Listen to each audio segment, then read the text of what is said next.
want our artist people statement to see art. really is like 20 years from now, what you're gonna look back at. Like, what would change cinema? You know?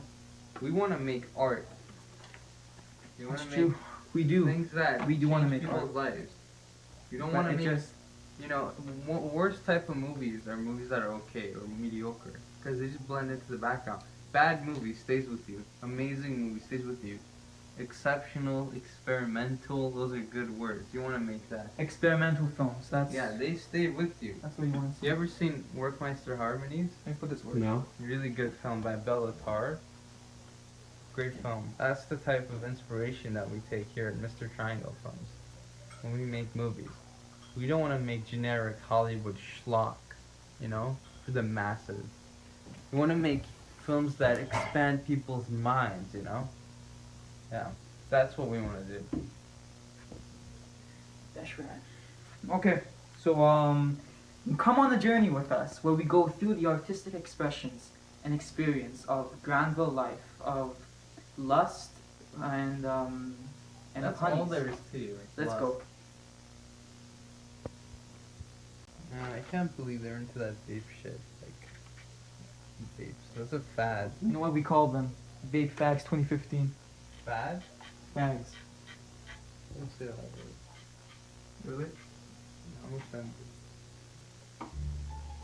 Oh, we should get out and get some pussy. This is I'm kidding, no, do it Some honeys? How is it different than previous movies? Well, the thing was that The Blowout itself was a web series that we started back in high school. It was around in grade 12. We posted the first part up at the beginning of grade 12 and officially the second part during the summer of that year. And how is it different, you would say? Well, it's a bit more ambitious, I would say. It's a bit more out there. The director himself, Bijan, this was his first feature film that he made. And then, so I would say that's a huge thing right there itself. It's not a short film in any way like that. And it's more different because we had a bigger variety of actors. We had to go out in our own way to find people to be in our movie. So in those aspects, it's just a bit more different. Speaking of actors, who do you enjoy working with? There was so many great actors on set too. I met a lot of people, created new bonds and friendships too, and just it was just great seeing a lot of people. One of the guys that I really liked in the film, his name was Anat, and he was the bodyguard of the main bad guy in the movie himself, and that was a great actor in my view. He was just a simply great guy. He was there always on time, and he was down to get to work and to make this movie to what it is, basically. What do you think of Bijan? How do you work with him? Has he grown at all since? Yeah. You know, he's the first guy that I actually started to work with. We go long ways back. You know, in grade 10 too, right? We made our first short there, and then from there on, we just started to grow, and he came up with more, you know, of the ideas and everything like that for himself, and yeah, you know, what he does is he likes to, you know, screenwrite his own films, and he likes to direct them too, right? So when he has his own ideas too, you know, he's always there to take our input as well. So if we also have the ideas to share, he's there as well to help us out, and I think he's grown, and in this film you'll see exactly what I mean by that. Well, obviously Bijan's pretty great, but if you could change one thing about Bijan, what would it be? Oh man, that's what you trying to do here, man? You trying to well, you know, like as I said, we all can learn and grow, and we all have to improve, like on myself too, right? It's not just of the director here that has to do it too. We all start to learn, we start to practice, and we do our best to what we can do for our next project. So I just think for him and for all of us too, we can just be a bit more organized. We can, you know, we can just we can start to improve ourselves by exactly knowing, for example, what days we have to shoot and what days we don't have to, and we have to make a plan and everything like that. So I think that's so important as well. So we don't have to waste someone's time at the end of the day. So just be a bit more of the organized and just What do you think? Who was your favorite character in the movie? in the film. Yeah. Favorite character. I would say Martin Gottfried. Now he was the bodyguard of Lawrence. No, not of Lawrence. What am I saying? He was the bodyguard of the nightclub owner. I'm trying to remember his name. Lamont James Brown.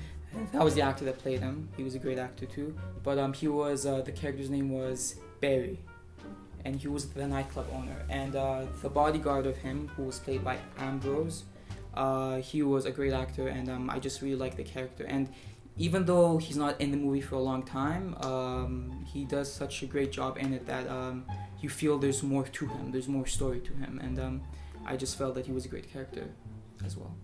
Looking at like your own character, what do you think some of the influences were? In my own character, well, I would say the influences were, this wasn't a character that we just started off. This was a continuation of a character from the first movie to the second movie. So I think the influences were like, as the character himself, he has influenced himself by all of these films that he watches, all these action films. So I think those main action stars that he sees on TV, or which I've seen in movies, that's where I got my influences, how they never have to give up, how they rise up to the occasion, how they're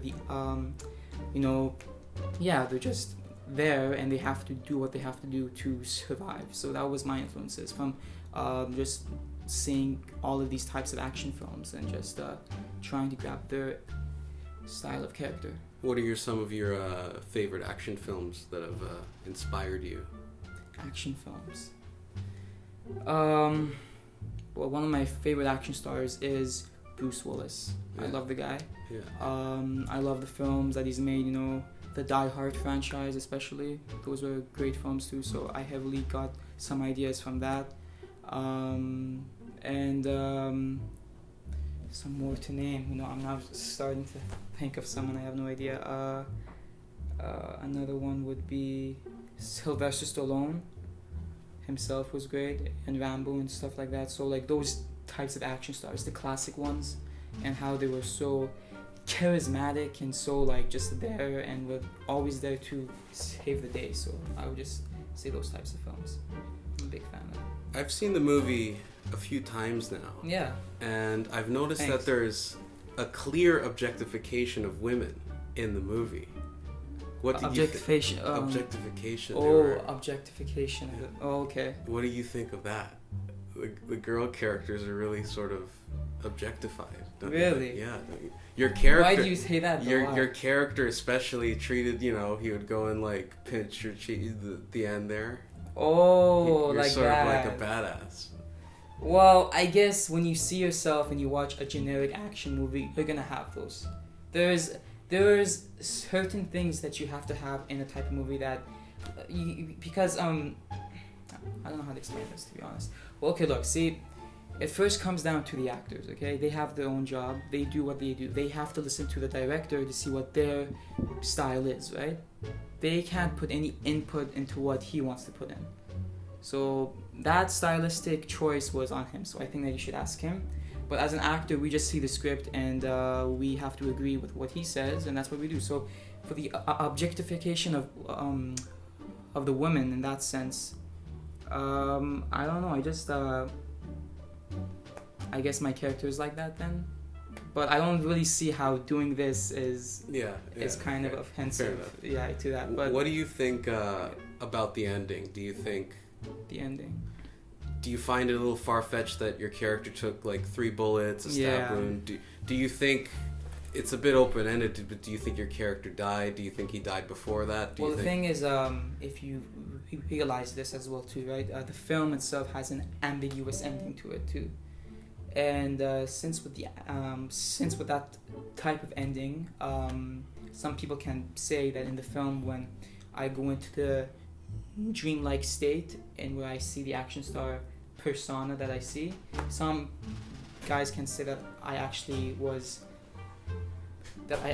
had to die at that time, and the rest of the movie was all in my head. It was a dream. Now that's one way that you can view it. The other way I view it is that I actually do end up having to die at the end of the film, and as I grasp and I finally realize that I've done all that I could, and I have officially taken down the whole scum of the place, entirety of the city itself, that I'm actually, I've done my thing, and it's time for me to let go. And I just go down inside the water, and I'm just I'm done. I'm dead. But in your case of saying how my character gets shot or stabbed so many times too, I don't see it that way. I see it as my character standing for a symbol, a theme, and that is how my character himself, he's the small guy. He's the guy that no one really pays attention to. They think that he's weak or stuff like that, but he has a big heart and he knows what he has to do to get things done. And one way that you could see it was that my character represents the independent filmmaker. My character himself is called filmmaker for a reason. He's the independent filmmaker who has to go against the big corporations, the Jewish industry, Hollywood itself, Goldberg, that's the main villain of the film. And he has to go up against that to show to them, hey, look, I'm still important. The stuff that I create, the art that I create is important to you guys, and that's what you have to accept here. But they don't. They just are trying to find, anything, that can sell or that can make a profit. Yeah. So that's why my character, even though he gets shot, stabbed, that it doesn't really matter. At the end of the day, it's him trying to go towards his goal. And exactly what stands in his way, he doesn't care about. He just has to go forward and finish his job. And someone is calling me right now. And that's what he just has to do. So that's my take on the view of it. So the filmmaker really takes down every single villain he encounters. Who do you think is his nemesis, in a sense? His nemesis. Who is his greatest adversary? Well, some people who see the movie, they would think that his greatest adversary is Goldberg, the main villain. But to me... Hello? Yeah, I'm doing the interview right now. Okay, just start to buzz up again. Yeah. No. Start to buzz again, and then after just come up. Okay, bye. And that's the director. He's just gonna buzz again. Just. Okay.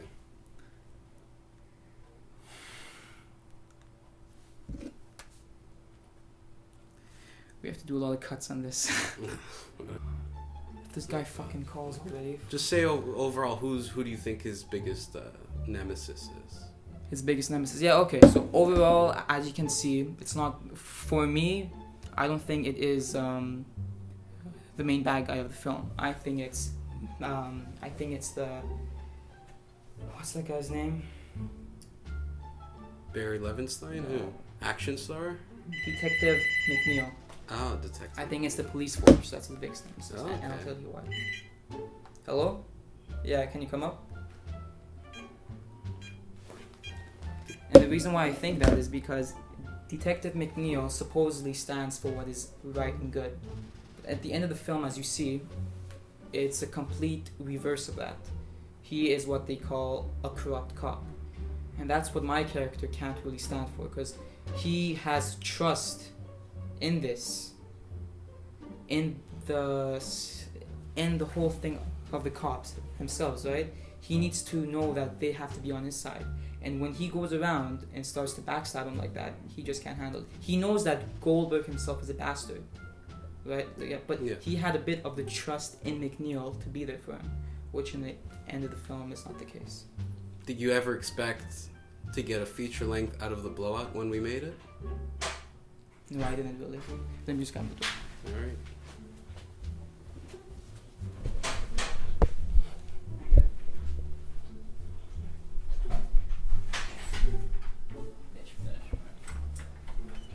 You have to dress up like a hipster, okay? Because they have to say, we get it, okay? We're doing the interview right now. Oh, director's here. He's the director. Director in the house. Are you the That's right. director? That's me. All right. What was it like working on a feature length? Hi, by the way. You should say hi, like introduce What me. was it like working on a feature length? On a feature-length film, it was Okay, can we start over? No, keep going. Okay. Yeah, so there's a lot of challenges that comes with making a feature film, but to me it's just the same problems you have with a short, but just more of them because you're dealing with a bigger film with more stuff. That's all it is. So I don't think if you can make a short film, you can make a feature. It just takes more time, more resources. What are some challenges you had making a feature length? What? What are some challenges you had? Oh, challenges. I see. Yeah, a big problem was the large cast, especially called for by the script, which was a problem to get so many actors to show up for so many different scenes. But I think the script was also written in a way that people who weren't reliable didn't have to show up too many times, so that was not a big deal. But I guess most important thing is just keeping that like same passion for a year and keeping going, you know? A lot of people could have given up halfway through the film, so that's a big challenge.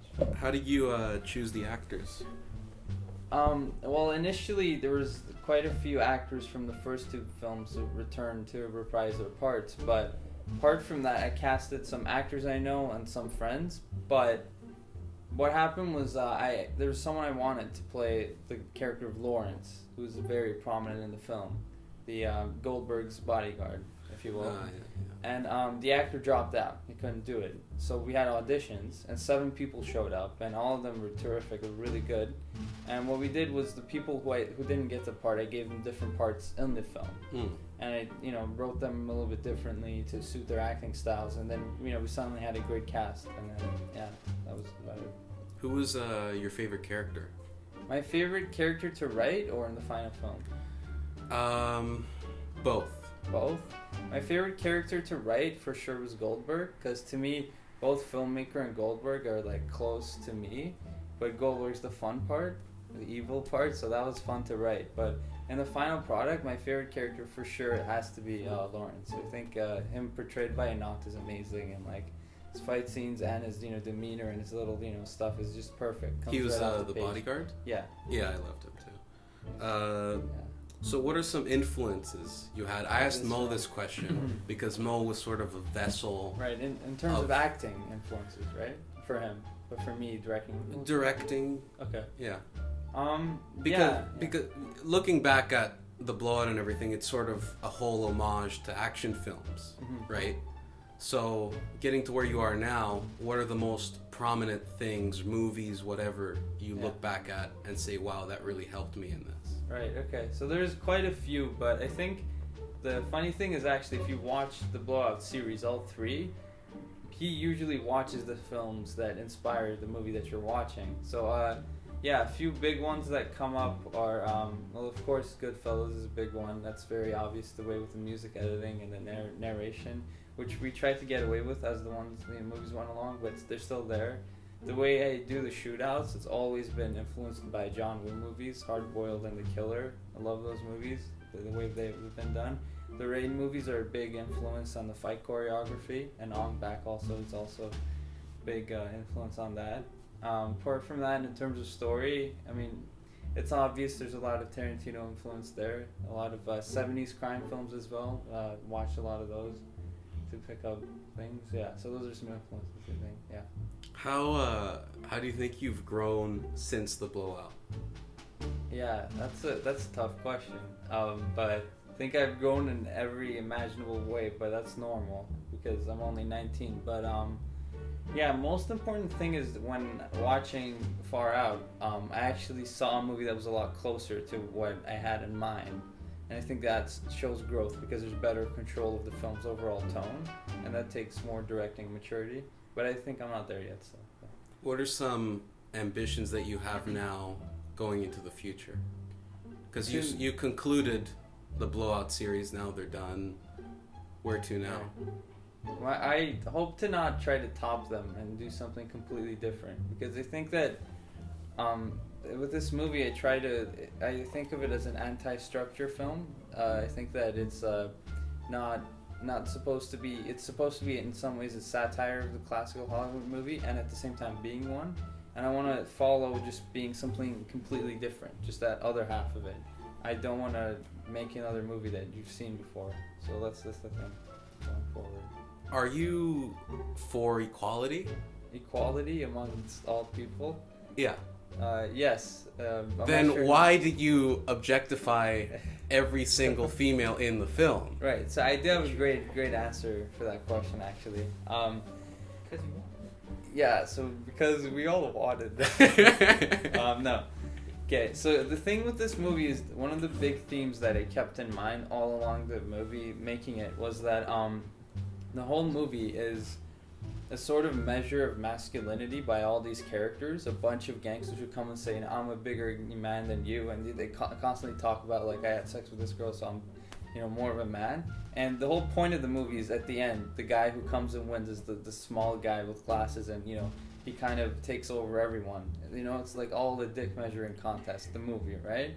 So I thought that all of that theme has to be, the whole movie has to be through that mindset, and through that the women had to be objectified because that's the viewpoint of the characters you're watching. But the one woman who wasn't objectified, I think, is the filmmaker's love interest. Absolutely disagree. Why is that? Here's why, okay? Because she was very oblivious to the filmmaker's psyche. Psyche? So I don't think at all. I think that she had a hard time believing who he was. Because she's been locked in the kitchen for too long, Bijan? That's what a goddamn bitch should be.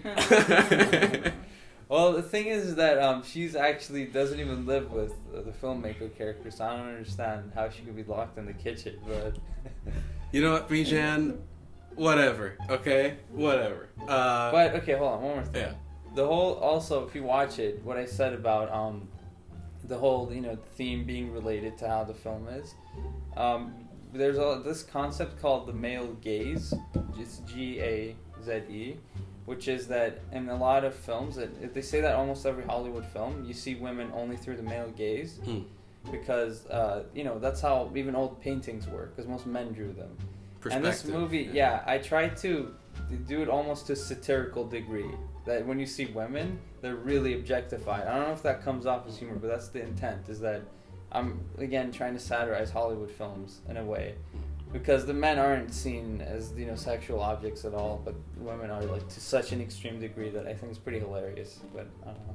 So in a way, you're actually, like, even more of a feminist. Like, instead of an anti-feminist, you're, like, the most pro-feminist ever because you're satirizing. Well, no, I believe in equality, not feminism.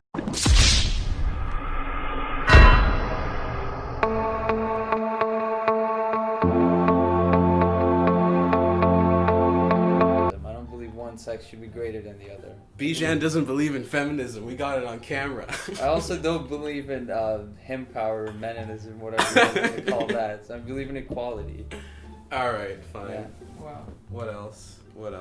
You didn't goddamn expect that, huh, bitch? Yeah. Fucking No. bitch. Do you have any questions? No, I think that was all we had. You Yeah. sure? Yeah. You have any more questions? Yeah. No? No, we're done. Get the fuck out. Alright. And just you. is that all you think? Is that good? Yeah, you can ask something, bitch. And since in our interview he asked me how it was like to work with you, how was it like to work with me? Oh, that's right. You being the great Moe Golkar. Yeah, sure. No, but actually just Okay. start to open up, baby. Okay, well, the thing with Moe is that because I've worked with him since high school, we've grown like a certain language for expressing what we want in a scene. From like, if I want to tell him how to act in a scene, I don't need to go in a lot of detail because we've done so much together and he knows the character so well that it's been really easy, Just a few words gets across what I want him to do in the scene. So I think it was a good relationship. Yeah. that's all. And, okay. Yeah. Any things that he can start to improve on, or things that would be Yeah. more? Well, if he wants to do more action roles, I would suggest that he should become a little bit more physical as an actor. That's all. But like, as just in terms of acting chops, I don't know. I think I'm not at liberty to say. I'm a director. We all have the room to improve. Yeah, we all do. Oh, I have a good question. Final question. Final question of the day. Are you do you consider yourself a better director or writer? Okay. That's an interesting question. Yeah, I think in terms of which one I enjoy the most, with directing, I really enjoy the production aspect and the pre-production aspect, but I don't really, even in post-production, I don't even like directing editing. So I enjoy writing overall more, but which I'm better at, I can't say, but if I had to choose, maybe writer, yeah. Just because I think my script was better than my final film, but yeah. So people ask me, what's the Bijan aesthetic? Like, they ask me, are you hipster? Are you an artist? What do you relate to? I don't believe in labels, so... Anyway, so I'm going to show you something about my writing process. This is Mo's house, so I never write here, but... The app I use is called Celtic.